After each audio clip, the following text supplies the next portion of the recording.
Telugu Desam party के संसदीय दल की भी बैठक हो रही है और इस बैठक की अध्यक्षता चंद्रबाबू नायडू कर रहे हैं। ये बैठक दिल्ली में टीडीपी सांसद जयदेव गल्ला के घर पर हो रही है और इस बैठक में टीडीपी अपनी आगे की रणनीति पर चर्चा करेगी।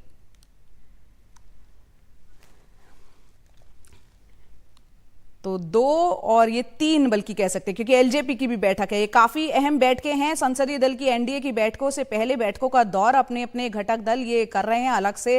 हिमांशु हमारे सहयोगी हमारे साथ जुड़ रहे हैं, जो कि टीडीपी की इस बैठक पर अशोका रोड पर मौजूद है, उस पर नजर रखे हुए हैं। हिमांशु, टीडीपी ने लोकसभा की 16 सीटें जीती हैं, ये आंकड़ा काफी महत्वपूर्ण हो जाता है। आगे की रणनीति क्या टीडीपी की?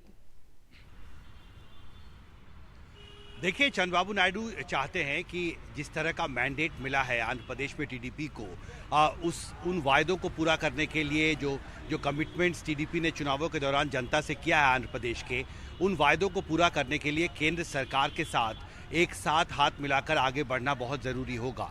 और यही मैसेज वो टीडीपी के सांसदों को देंगे कि ऐसे वक्त पर जब बीजेपी के साथ एक प्री पोल अलायंस के तहत टीडीपी ने चुनाव लड़ा और इतनी भारी जीत और समर्थन जनता का टीडीपी को मिला है, इसलिए अब बेहद ज़रूरी है कि आने वाले सालों में टीडीपी बीजेपी के साथ एनडीए के घटक दल के तौर पे एक साथ एकजुट होकर आगे काम करे।